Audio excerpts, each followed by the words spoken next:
As a developer, how can you make sure that your game appeals to your female audience? How can you make sure that once they play the game, they enjoy it, they keep playing it? How can you make sure that they feel safe in your player community? Well, these are important questions, and I spoke about these and more with Andrew Tan.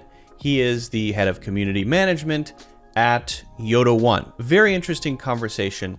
I think you'll get a lot out of it. So I'm going to go ahead and show that. If you have any questions, let us know. Feel free to reach out anytime. Don't forget to hit the like button and subscribe. And now let's get into the conversation. Maybe before we get into it, you could just talk a little bit about what you do at Yotta One, just to give a bit of context. And then I want to get into this topic of how developers can appeal to their female audience. Okay. So yeah, hi guys. My name is Andrew, and I'm the main community manager for Yotta One. I also manage the social, like kind of in-game social platform, mobile gaming platform called KT Play. So yeah, I would describe myself as a pretty hardcore gamer. I do game a lot, and I keep up with the industry quite often. And so yeah, I do think I have some insights I'm able to share. Yeah, well, I'm looking forward to learning more about them. But maybe we can start from sort of the high level, from that standpoint that you have, which is, I think, a privileged perspective. You get to see a lot of stuff that not everyone does. What trends have you seen in regards to gender and demographics in gaming? Or gender demographics in gaming? Okay. Well, yeah, that is a very deep question, actually. We could talk like for hours on this, but in a general sense, I would say it started off being very, very heavily male dominated, especially during like the starting PC eras and console eras. But we've seen a gradual shift, especially with the growth of mobile gaming. So I would say when it comes to the difference between male and female gamers, I would say actually female gamers are almost making up half, I would say, when it comes to game time and like when it comes to especially mobile gaming. Right. But if you're talking about maybe certain genres, some of them are still pretty heavily male dominated. But I would say female gamers have grown into a very, very big audience as of the recent decades. And generally speaking, and I know we're speaking in generalities here, of course, but you said there are still some genres that are male dominated, right? Is it the case that mostly we're talking about genre differences that are broken down, or is it the case that some are more women dominated, some are dominated by a male audience, and some are mixed? It's completely 50-50 for both. Yeah, I would say some genres are very, very heavily male dominated, such as first-person shooter games. I would say most people will agree that FPS games are very, very heavily male dominated. I wouldn't be surprised if it's like over 90% of the gamers playing FPS are male. But some other genres are heavily female dominated, like puzzle games and, for example, like match 3 games. Those are very, very heavily female dominated. And, some of the games like RPGs, maybe puzzle games, adventure games, they are more balanced and, depending on obviously each specific game and each specific situation. But yeah, when it comes to differentiating lines in the gaming industry, I would say genre is a very, very heavy deciding factor when it comes to the male and female audience. Well said. But it's interesting that you said, possibly some RPGs as well are kind of a mix, and that makes sense because usually in that type of game, there's a lot of customization, and so you could define the experience in the game based on the decisions that you make, and so it makes sense that there's a fair balance in those genres. What about those third person shooters though that are less sort of less hardcore, like Fortnite or PUBG? Is that we class those in shooters, or we class those in more general? To be honest, I would still consider them shooters. Obviously, they're third person instead of first person. I wouldn't be surprised if some games like, for example, the example you gave, Fortnite, I wouldn't be surprised if there were a bit more female representation in those games, but I would still say that a large percentage of those gamers will still be male. So I'm wondering, from your standpoint, what are some, let's say, steps that a developer could take to really understand the preferences, the motivations, and particularly, I want to focus on female gamers, right? And how they can take that understanding and apply it to create, appealing games that appeal to the female audience. Well, that is another interesting question. Again, there's a huge topic underneath all that. People have written doctorates and theses about it. Of but course. yeah, we're not going to get into the doctoral thesis in this one, but at least I think we can paint some broad strokes that might give people a starting point. That sort of thing. Yeah. I would say when it comes to gaming, like we mentioned earlier, the genre takes a heavy preference when it comes to what kind of an audience you're mainly going to generate. But obviously, there's not saying there are not like outliers out there. Some games might be traditionally more male based, but there might be a significant female audience in there. So I would say when it comes to a general sense of increasing your, I would say, appeal towards female gamers, I would say for an existing game, the most doable when it comes for most developers is implementing a very, very good social system. Really? Okay. And that's something that you, I think, have a very important viewpoint on, because that's what you do all day. So could you say a little bit more about that, whether that, how to balance things, how to build that out in a meaningful way? Okay, sure. So obviously, when it comes to this, I'm assuming that your game is a multiplayer game, right?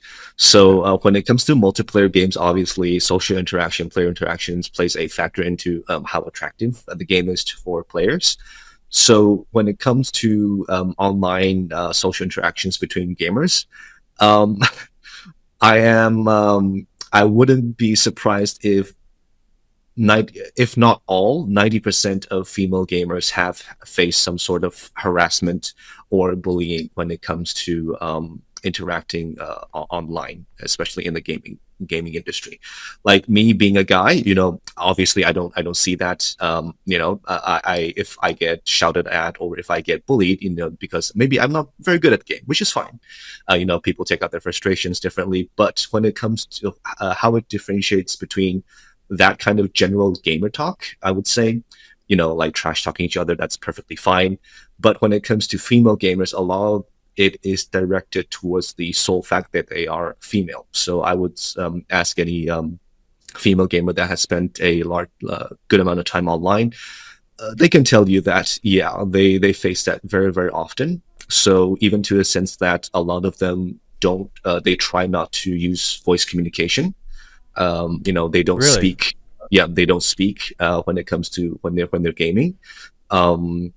Because obviously speaking easily identifies themselves as being a woman, and the whole baggage that comes with that.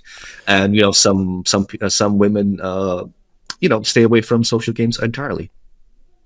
So is it more in the voice chat that the negative experiences arise? Is it more in the fact that you're sort of opening yourself up to things that you just don't want to deal with today? You just want to play, right? First of all, is there anything that can be done about that on the developer side, or generally in the community side, to make it a safer experience? Because obviously that's disincentivizing women to join a community. Yes, exactly. So that's an interesting point you bring up, because you mentioned voice chat, right? So obviously, when it comes to purely text-based communication, when in a lot of games, most people aren't able to tell, obviously, if you're a male or female, unless you put a profile picture or something. That's a whole different conversation. But obviously, when it comes to speaking, it obviously easily identifies yourself as male or female, and then comes to say like, hey, this player's a woman, and we know that, and we can target certain aspects of that gender, and put up a harassment when it comes to that. So what developers can do, obviously, to try to alleviate that situation is to moderate social interactions a bit more carefully. I would say a bit monitor it more seriously. So when it comes to social interactions, I know quite a few games that kind of have a hands-off approach when it comes to that sort of moderation. I would say it works in some games, but a lot of games, when it comes to especially competitive player versus player games, you definitely need a stronger hand, I would say, when it comes to moderating those kinds of social interactions. Make it clear to players that that sort of harassment, well, any sort of harassment or bullying, obviously is not acceptable, and especially when it comes to insulting people based on inalienable differences, aspects such as race, gender, age, Right. whatever.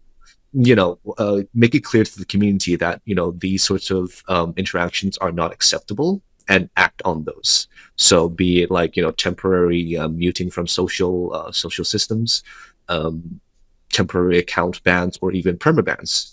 Make clear to the players that we are looking at this very heavily, and naturally those sorts of behaviors will tend to die down. So if you put clear rules in place and then you enforce those rules, Mm.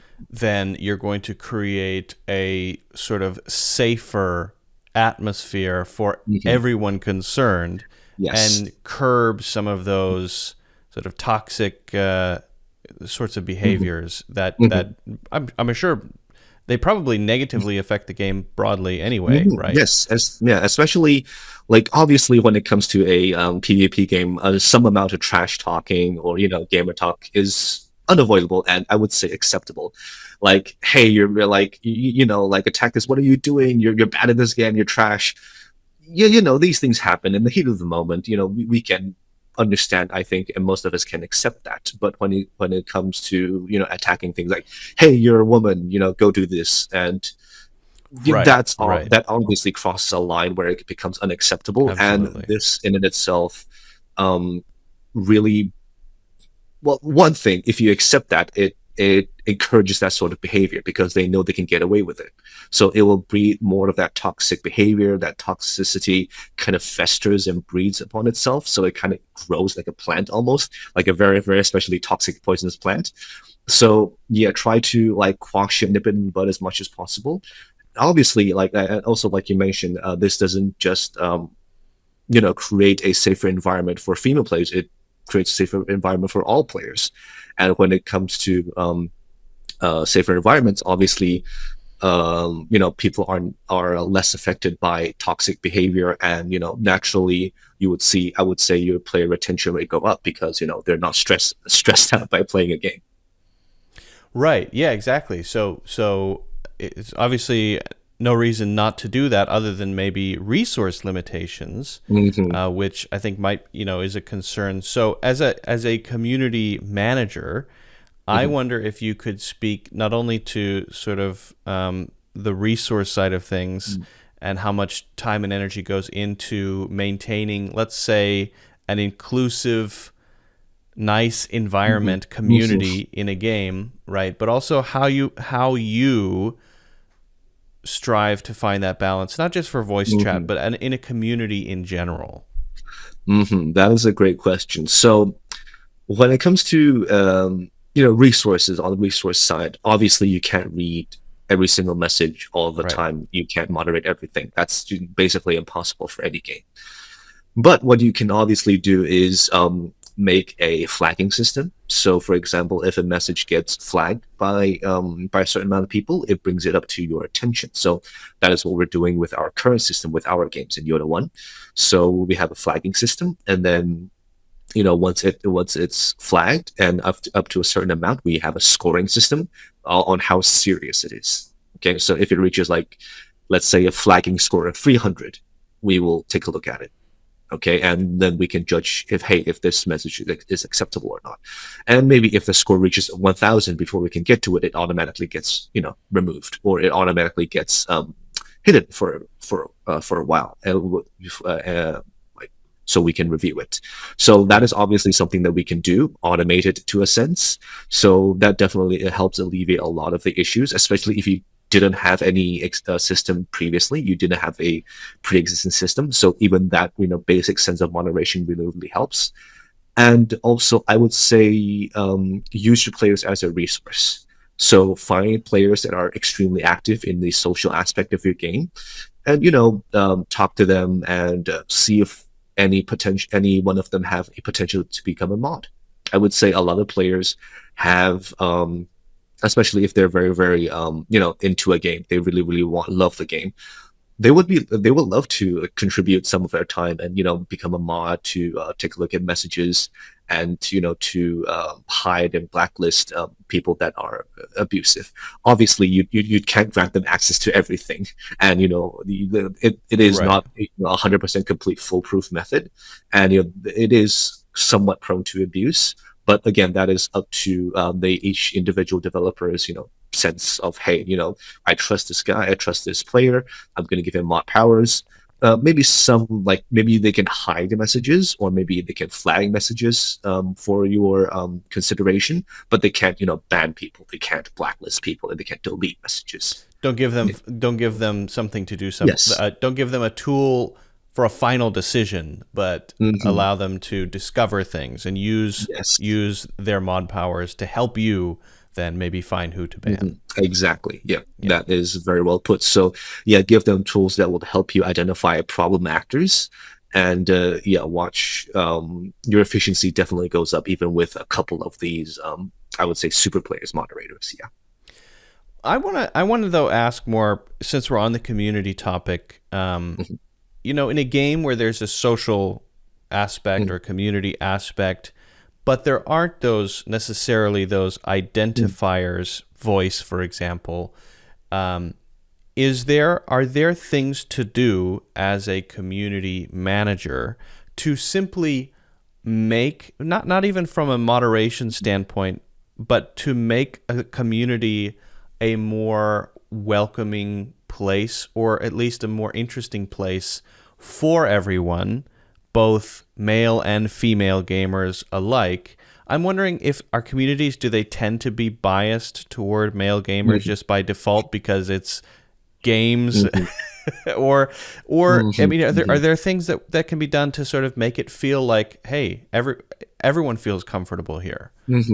Okay, so again, I think this definitely goes back to the genre of your game. So, Right. for example, if you have a multiplayer PvP competitive game with a scoring system, okay, that definitely tends to more heavily lean towards the male audience. Okay, but like if it's more like an adventure game, an RPG game, a more social or maybe a puzzle game, that will, I would say, naturally attract more female gamers. Yeah, but when it comes to, say, cultivating a more accepting and welcoming community, I would say definitely start as soon as possible. You don't want the problem to fester and let players think that a certain amount of harassment is acceptable. Right. Yeah, you don't want people to say, okay, hey, I got away with this, I can get away with something else. So try to start as early as possible, and nip problem actors as soon as possible before it becomes an issue. Okay. So what I'm getting from what you're saying is, genre largely determines player base to an extent, and then in terms of community building, the main things to focus on are rules and moderation, which is what allows a community to flourish for everyone, rather than just a specific subset of players, or for example, male gamers. Exactly. I wonder if there are any games we could look at or talk about in your experience, or that you have seen or been a part of in your vast experience in gaming, that you think really Vast indeed. Yeah, I mean, you don't just work in games. You're also an avid gamer, right? I wonder if we could look at examples, specific examples that maybe are successful at Hmm. appealing to the female demographic in Hmm. particular, and some of the things that they do specifically that allow them to appeal Hmm. to female Hmm. gamers. Yeah, that's a great question. So a good example I like to bring up quite often is a game that I play quite often as well. It's Final Fantasy 14. It is an MMORPG in the style of World of Warcraft and some of the older games like RuneScape, things like that. So where you play a character, and you go into the world, you fight monsters, you go into dungeons, you join guilds, you defeat bosses, things like that. So, traditionally, I would say the genre of MMORPG is very heavily male based. I would say, especially Okay. in the older games, like maybe 10, Heavily 20 years. like 95%? What do you mean Yeah, I by would say like heavily? 90% of the Okay, wow. players are guys. I would say, yeah, traditionally. But in Final Fantasy 14, I would say, even though it's not like half and half yet, I would say 30+% of players are women, are female. So I would say definitely that's a very good example of an outlier when it comes to the genre example we gave earlier. But what So is it though? Yeah, what are those elements? What's the mhm, reason for that? Is it the mhm, lore? What yes. is it? Exactly. So when it comes to a game such as Final Fantasy 14, you gotta keep in mind that the usual trappings of an MMORPG are there. You join parties, you defeat bosses, you go into dungeons, fight monsters, things like that. But Final Fantasy 14 has a very, very good, I would say, social system built around it. The character customization is pretty good, I would say, and the interesting thing is the outfits, the clothing, the glamour plates, as the players will put it, um, in the game is very, very detailed. So you can have people with a variety of outfits, a variety of representation of themselves inside of the game character. And there's also the player housing system where people can buy houses, buy plots of land, build houses to their style, and decorate it however they want. So there's a very, very um, robust social system built around the game, other than the traditional MMORPG actions. And I would say a very big contributing factor is the story of the game is also very, very diverse. The main characters of the game. So other than yourself, the main cast of characters in the game are also very diverse: male, female, Yeah. young, old. Yep. So I would say that definitely helps attract a large female audience into the game. Those are a couple really interesting points Mm. actually. So you're saying essentially, you know, what is the thing that has made this is inferring from what you're saying. What is the Mm. thing that has made, let's say, certain genres, let's take MMORPG specifically, male dominated? Maybe it's an assumption that it's just the genre Mm. and the gameplay. Oh, men like this type of game. That's how it is. And maybe it's that it's just traditionally there have been certain elements lacking that would have made it more appealing to female Mhm. gamers. And it seems like Final Fantasy is a perfect example of that, which, as you're saying, is the customization, Mhm. the ability to represent yourself with a fairly high degree of fidelity in the Mhm. game, and then all of these other things you said, the housing aspect, all of that allows you to do more than just Mm. slay people. Mm. Mm. Yep. I haven't Slay played a lot of monsters, go Final into Fantasy. Slay dungeons. monsters, Yeah. right? That's quite interesting. Yeah, that's very interesting. So would you say for a developer out there who's looking to take their game, Mhm. regardless of genre, let's say maybe besides first person shooter, Mm. let's say regardless of genre, would you say just consider adding a few of these elements to appeal to Mhm. more broadly to a female audience. Mhm. Think about how well you can customize your character. Think about other things in game besides the primary mechanic. Would you say that's a good path to go down? Yeah, I would say definitely, especially if you're building a character-based game. More customization never hurts. So obviously, when it comes to, I don't know about you, but whenever I play a game that has character customization, I am very critical of what kind of character I can make, Hmm. how free, in a sense, how much freedom that the game gives you when it comes to creating your character. So I would say, not just for female games, I think a lot of gamers would love to have a character creation that is very, very free to for you to customize your character to look what you want it to look like. There is a lot of truth when it comes to games with character customization. That doesn't matter what game it is. The end game is always faction. Right. Right. Yeah. Mhm. Absolutely. So I mean, even like Diablo. yeah, yeah, Even yeah, like Diablo. I just had an epiphany recently. Wait a second. Diablo is more about getting the gear than fighting the demons. I realized exactly, suddenly that that's what I exactly. liked So about it, and it's my all about wife the and I played items. It's together, and all that's what about the she loves loot. about it too. Yeah. Yeah, so that's the thing, right? So when it comes to you playing a character, people love customizing the character, decking them out in different clothes. Hmm. So giving them more freedom is always a good thing. So like I mentioned before, always the end game of a game with character customization is always fashion. Doesn't matter if it's Warframe, Diablo, Destiny, Final Fantasy, or World of Warcraft. It's always about looking like you kick ass, or you're beautiful, you're handsome, or you're powerful. Whatever the fantasy you want to present to the world is, it's always good to have more customization. Right. Yeah. And that it seems to be there's no downside to that as well. Mm. But how would you weigh those other things? You mentioned, for example, for Final Fantasy, the housing aspect, the things outside of the primary mechanic.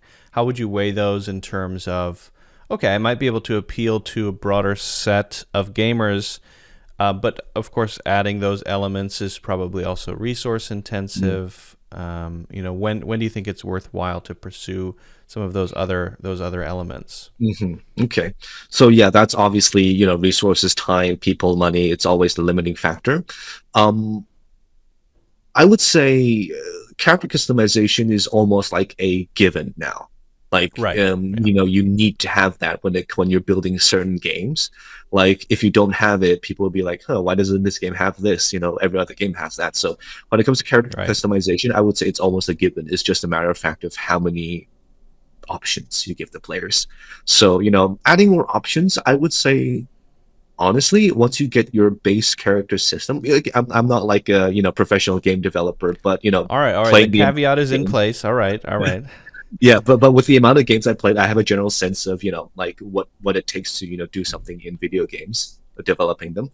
But when it comes to adding a new hat, adding new clothing, adding new shoes, adding new um, aspects to your character customization, I would say doesn't take that much, and also always adding them can also bring in more revenue. Like like some games live off of those off of selling fashion to people who want to buy them. So Right. yeah, I would say not only does it give the players more way to customize your characters, it also brings in revenue. Cosmetics obviously is a big business in many games. But when it comes to entire systems like housing, that could take a significant amount of resources and time and money. So maybe you don't build it as your main feature, but maybe Hmm. have it as an add-on feature. Like maybe build it in when maybe you have an expansion and having it as an add-on feature, or maybe have it as a feature. Um, Maybe like don't put as much time into it, but try to make it as good as it can be with your limited resources, I would say. Right.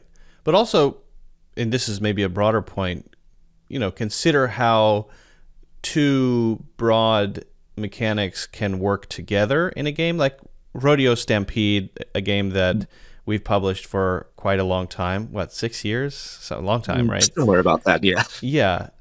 we consider how the zoo mechanic or collecting the animals that you get when you play the game works with the endless runner part, and those two things are very important as sort of part of each other, very important parts of the game, right? Which I would imagine allows Rodeo Stampede to appeal to a generally broader audience. Exactly. So, for example, whenever you customize your cowboy, it doesn't really do anything in the game. Like, it doesn't give you more energy, doesn't give you more numbers, you can say, more statistics in a sense. Right. But it allows the player to feel more connected to the character, to the game itself. So obviously that's always a good thing, for a game developer, having players that are more invested, more happy, more feeling of representation in the game. Right. You mentioned earlier one genre that stands out as popular among the female demographic of players, puzzle games. I wonder if you could speak a little bit to that. And it's not obvious to me why that's the case. And so maybe you could, I wonder if you could break that down a little bit, help me understand. So that is an interesting question. It goes a little bit more deeply into other things, but when it comes to games, I would say what majorly defines if a game is going to be more heavily women or male favored, I would say, is whether or not it is based on reaction time. So Huh. when it comes to games like first-person shooter strategy games, a lot of these are very, very heavily based on reaction times. I would Yes. say it has a very, very heavy male bias when it comes to that. So if reaction time is a factor. That's really interesting. Hmm. I never thought about that before. Hmm. Yes. So, Yeah. okay. So a game that's more, well, but a game could be strategic and not necessarily based on Hmm. reaction time. Hmm. But I guess puzzle games are, is it the fact that you can kind of have your attention in multiple places, or Hmm. what? Oh, well, obviously, I would say most puzzle games, caveats aside, most puzzle games are more towards the finding the right solution to an issue, and you're not specifically time limited when it comes to that. So Yeah. I think women tend to enjoy games more without any like additional stressors on the game.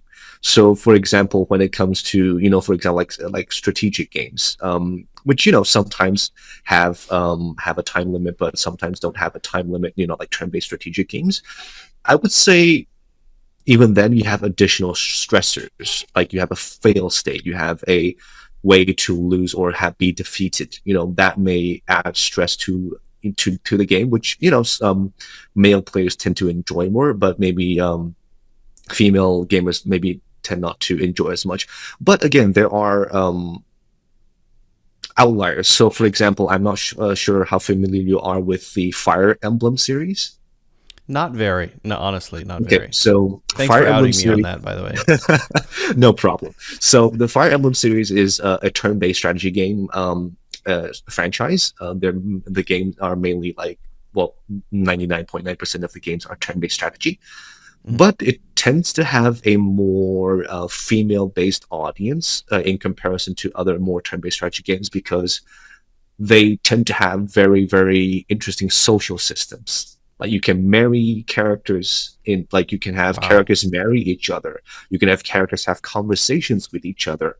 You can have characters have children with each other. So Wow. it goes back to the social thing again, right? So women tend to enjoy those things more, the social constructs, the conversations, the relationships, the story, in a sense. So yeah, I would say Fire Emblem is a good case study also for a game that is more for a game in a genre that's traditionally more male centric. That's all really fascinating. So broadly, appealing to more, let's say a broader set of gamers, but female gamers in particular. I mean, look at dynamics outside of things that are highly time sensitive and don't have as much pressure, as a way to then build out other mechanisms, build out the world a little bit, build out interactions a little bit, which ultimately would probably be a win for all players in the game anyway. Exactly. Right? Like for example, even if you don't really care about the social system in the Fire Emblem games, in the game, if you pair certain characters with each other that are socially bonded, they have additional attacks, they do more damage, they are generally more effective on the battlefield.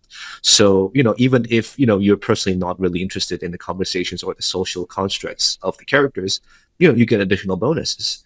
Like, you get additional game mechanic out of that, even though you're not really interested in that. So I would say it's a plus for all gamers, even for gamers like me, for example, who are very numbers based. Oh, I want to make sure the number goes up. Some people might worry, say like, hey, like if you focus too much on this aspect, what about the traditional aspects that attracted your traditional audience to your game? So like turn-based strategy or FPS, for example, what about the shooting mechanics or the turn-based strategy mechanics that traditionally attracted, your audience, which may be more male-based? I would say, well, if we're spending more time on other features as well, this will also add to the game, not subtract from the game. That's a very good point. Yeah, building out the possibilities within the game may appeal to a broader audience, but isn't going to, as long as the primary mechanic or the first person element is solid, that's not going to be the thing that makes people leave the game. Oh no, there's a social mechanic. Oh no, I can't play this anymore. Exactly. It's like that's what's like, for example, like Warframe, people call it fashion frame. So that's how important the fashion aspect is for the game, even though the whole game itself is zooming around as space ninjas killing enemies. So right. And as I said, I think Diablo is, and I realized only recently it's all just an excuse to get gear. You got slaying better demons weapon. is just incidental to I know. getting You weapons. see the and gear. numbers pop up, your brain goes, "I'm happy." I like this, yeah. But my wife may be an outlier in this case, because she doesn't care about the story part. When we get to a cutscene, I always want to watch it, and she just wants to, keep mowing the grass. Exactly. So that's mowing where the grass, meaning like slaying demons. That's what it's like. It's what it's like in Diablo. Definitely. But I mean that's where again it shows in diversity, right? You enjoy the story and you can experience it in your own way. And if she doesn't really care about the story, she can skip it, no problem. Like she can still enjoy the game without experiencing the story. So more options is always a good thing, I would say. Obviously, your game has to be good first. Your game mechanic, your base mechanic has to be good, enjoyable to play and all that. But absolutely, adding additional things on top of it, never hurts. Well, I think that is a very solid point to close on, and I think really interesting insights. I certainly learned a lot. Those watching, thank you for watching. Thank you for tuning in. If you have other things you would like us to cover in the future, let us know. Don't forget to check us out at yoda1.com, and we'll see you in the next one.